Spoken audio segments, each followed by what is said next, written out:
Hi, I'm Debbie, and welcome to Divine Destiny with Debbie. Today we're reading for December 20th, 21st, 22nd, and 23rd, Monday through Thursday. Now, you know that I'm going to be using some Radley Valentine decks. I will use my Archangel Power Tarot card for the main message. I'll pull one of my Guardian Angel cards, if they don't all fall down. I'll pull one of my Guardian Angel cards. I'll also pull one of my Emily Anderson crystal cards. Now, that will be for the main message, but for the overview, for the introduction on what's going on and just general energies, I will be using my Waite Rider deck, the traditional one, and I will be using my Osha Zen Tarot cards. Now, I have prayed, meditated, and infused all the decks with Reiki energy. Remember, this is a general reading. It may or may not resonate. Take what you like, leave the rest. The 21st, we are entering into Capricorn season at 11 o'clock a.m. Eastern Standard Time. Also, we will be entering, I think it's like right there, 1 minute maybe before, the winter solstice. Now, that is for the Northern Hemisphere. That is when we have the longest night or the longest darkness. In the Southern Hemisphere, light should be, the darkness will be the shortest, where the light will be the longest. Okay. Now, let's see what we have here. Now, the thing that's really important too about these dates is, and the reason that I'm always talking to us about numbers, and I'm talking about dates, and there's things going on around us, is just as I encourage all of us to be working towards the light, a lot of times these dates and numbers, there are others that are working towards the dark. So, I do believe that we counter a lot of that. So that's why we always need to be keeping our thoughts, our words on the positive side. We need to be working towards that light. Okay? So let's see. One card has fallen. Let's see what we have for two other ones. And I told you that I was a intuitive channeler. I opened myself up to higher power. Anything that's reversed has a little stronger message. Please remember to like, share, subscribe, click on the bell for notifications. Here we go. First card. All right, now, this is that one, the Three of Swords. It is reversed. The Three of Swords has a really interesting, a lot of times people are like, oh my gosh, let's get rid of that. Let's do this over again. Because the Three of Swords recognizes that there has been heartbreak, that there has been something that has not necessarily felt good, that there has been pain, that this has been a really, this has been a really intense moment. The other thing, so you can see the gray clouds, you can see that there are actually swords in the heart, you can see the rain behind it. The thing is that the rain is behind, and the other thing about the Three of Swords that I want you to kind of look at and really look at this.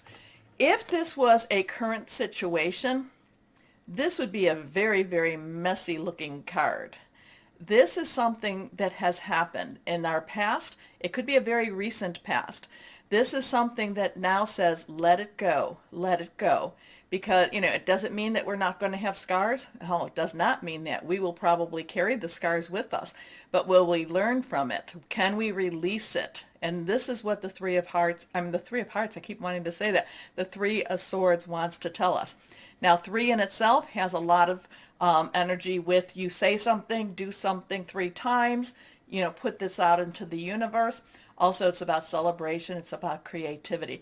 But this, the Three of Swords, reminds us that, yes, this is, we've had to live through some of the harder times. We've had to live through some things that have almost decimated us. But we still continue. We still live through this. And we then become stronger. We carry our scars, but we carry them as badges of courage. But it also reminds us to now move on, move on. Your next card here, the Ace of Cups. Now, so we have a 3, we have a 1. 1 has new beginnings, new starts. Cups is our, well, I told you that Swords was our Aquarius. It was our, and we have Saturn and Jupiter still in Aquarius. It is also our Gemini. It's also our Libra. Thought process is making plans, really thinking things through. Cups is our Cancer, Pisces, Scorpio, fluid, very emotional. Now this has a new opportunity, a new commitment, so this, in order for us to go forward, we have to let go. Doesn't mean that, it does not mean that we forget, because we carry those scars with us. We carry those experiences with us. But now we go forward. We have hope. We have, this has a new relationships, new loves, new energy that's going to push us into newer situations. It really, right, when we're kind of going with this whole heart energy again, it, makes our heart burst with joy. Okay, next cup. Oh, next card, again, this one is also reversed. And now we have a 2. 2 has joinings, 2 has crossroads. Do I go this way, that way? 2 has decisions. This is the High Priestess. This is the intuition. This is us reaching out to higher power, guardian angels, whoever we reach out to. This is us really connecting into that, into that other side. There's the natural and there's the supernatural. There's the physical and there's the metaphysical. And this is us meditating. This is us staying quiet for a little bit of time and really connecting about what our next steps are going to be. Where do we want to go? What is supposed to be happening for us too? There is a little bit of submission I'm feeling with the High Priestess. She is, maybe she wants to do her own thing, but yet she realizes that she's being guided by something greater and bigger than herself. Okay? So there's this, I have been feeling very spiritual energy going on, and this kind of confirms that same thing. Okay, now let's go on now with the Osha Zen Tarot cards. I generally use these for, more for words of advice, okay? But let's see what we've got going here. So there's totally new, there is a new developing of our, maybe of our psyche, of our, of our intuition. There is, but again, what this was, again, forgiveness, when I talk about forgiveness, forgiveness is what helps you. Letting go anger is what helps you. The other person doesn't either doesn't know or they don't care. So it's really to get us to a healthier emotional state. But there's really deep feelings, deep searchings. Really, it's kind of, I feel like this is going into that shadow side of us that we have to look and we have to really clear a lot of this, I don't know, is it emotional energy? Is it kind of looking into our own darker energy? It could be. It could be. Okay, let's see what this one is. Okay, well, clinging to the past. Clinging to the past kind of goes along with what we're talking about. So this week's energy is, so we have the 5. 5 has change, positive, negative.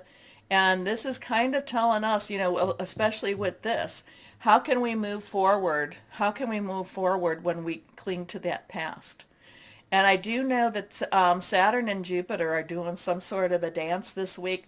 So again, to Saturn, and we are not even halfway through where Saturn with Aquarius is illusion versus reality. So, this could be one of those weeks where we have to really look at the reality. But you know what? What we'd rather do is cling to the past. We'd rather look back than look towards that future. So yes, is it going to be, I do feel that the energies are going to be on the unusual side. I do feel like, because we'll be on the flip side of that full moon. But yet we have the darker energies that sometimes are brought about. Like I said, we want to go towards the light. We want to bring about the light. We want to, we want to endow things like the winter solstice. We want to endow things like, the changing of a season. We want to endow it with the positive, because there's a lot of negative out there. And a lot of times the negative likes to cling to these types of situation, these types of days. So this is going to be one of those times where we might be very reflective. We might need to look deep into our hearts and kind of maybe face some of the messy stuff. But at the same time, once we face it, we'll find out that it really isn't as hurtful as we thought it was going to be. Maybe we've been avoiding it, and now that we, face it head on, it actually isn't the monster we thought it would be either. Okay? Okay, where did that come from? Anyway, I will post this as an introduction for the week, but I will also add this to our readings, which will start now. Hello, my Sagittariuses. We have a little over 1 day left of your happy birthday season. So happy birthday to you. Now, let's go. Okay, one card already flying out. Let's see what we have with our cards. This week feels like it's going to be pretty intense. It might be pretty emotional also. Let's see, especially as we transition from your sign into Capricorn. All of these are reversed. So let's see for my Sagittariuses. The Two of Michael. Okay, two's crossroads decisions. We talked about that. Michael is air energy, sword energy. We talked about that in the introduction too. This is kind of a time for you. I kind of get this time to, well, I don't want to try to say it. It's where you have to do something or get off the pot. Okay, so it is decision time for you. It is something that has really been weighing, and you're trying to figure out which way you want to go with this decision, which way you want to go with your life. So there is something that's going to be weighing on your mind. I do feel like the scales are there for you. I do feel like it could be something to do with your money. Is it a job? I do feel like somebody is moving also. So it's kind of like, as an example, you're offered a job, but the thing is you have to move 500 miles away, and it's a job that you really want, but again, it's 500 miles away. So there's going to be really a lot of meditation this time, over this decision. And you really need to be thinking it through, because it doesn't mean that you need to do it, and it doesn't mean that you don't need to do it, because it just is going to be rather wrenching. I feel like it's a wrenching type of decision for you to make. But this tells you it will all be better if you just make a decision. Over analyzing a problem, find a compromise. Your next card here, reversed again, is the Ace of Raphael. Now, Raphael is water energy. We talk about what that is. Cancer, Pisces, Scorpio. One, new beginning, new start, new. Now, did we have the Ace of Cups? I think we had the Ace of Cups in the introduction. This would be that Ace of Cups. So whatever that is basing on this decision, it is about you deciding on what you're an emotional commitment, okay? It's because I do feel that these two together bring you to an emotional commitment. Now, is that a romantic commitment? It could be a romantic commitment. But again, I do feel like it's something that's kind of leaping. I feel like I feel like there's a really, like just as I say, you might move 500 miles. It's a big decision. It's a big leap for you. Okay. A positive new emotional experience, fulfilling romantic relationships, deep and lasting spiritual insights. Your last card here, the Ace of Ariel. So we've got two things going on here. This would make sense with my with my first, first example. So Ace again, one. Ariel is our earth energy. It's Capricorn. It's Taurus. It's Virgo. Very solid energy, money, job energy. So this would be that, I've got this really, really big decision, but it can also be that it also is going to, about my work, my job, my career, but it's also going to be something that's going to affect your home life, your emotional life, your your relationship life, and now relationships could be your work, can be personal, intimate, could be family. So the thing is, it's like you've got this opportunity, and it brings about new emotional situation, but it also brings about the opportunity for money, opportunity for a job, opportunity for a career advancement, okay? But I do love what this card says. It's your lucky day, new resources of money, time, or support, a change in job or promotion. I just feel like it's going to be a big leap. And the leap, I don't know if it's actually in miles, like you have to go 500 miles, or it could be that it takes you so totally out of your comfort zone. So, but it's a big leap, a big leap. It looks very positive and promising for you, though. But either way, but it'll help you not to stress so much. Make a decision and then do it. Okay? Honor your decision. Let's put it that way. Okay, let's see what guardian angels have to say. Not reversed. Helper of abundance. Okay, I do believe that this is the king of abundance, king of earth. I think the helper is the king. Although you have a lot to do, it's important that you get organized first.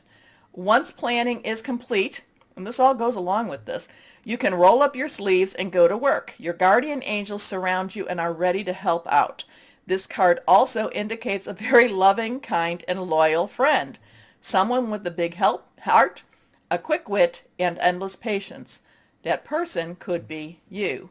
So even this card is going into the relationship and the job. I should say the romantic relationship and the job relationship. So interesting with this. So, but it's about, it's about you taking a leap. Now, we don't have the leap of faith. We don't have the fool. But it is about making a decision. It is about, what are you going to do? Let's see, like I said, you need to get organized. You can roll up your sleeves, get to work. Okay. Let's see what crystal or energy will be helpful for my Sagittariuses. Amethyst. Amethyst is always good. Spiritual insight, creativity, psychic protection, courage. Courage. Because this does feel like it's a major change. But either way, just kind of have to make a decision, my Sages. Okay, remember, like, share, subscribe, click on the bell, notifications. Most importantly, though, my Sagittariuses, always know that you are loved. Stay shining and be blessed. Bye-bye.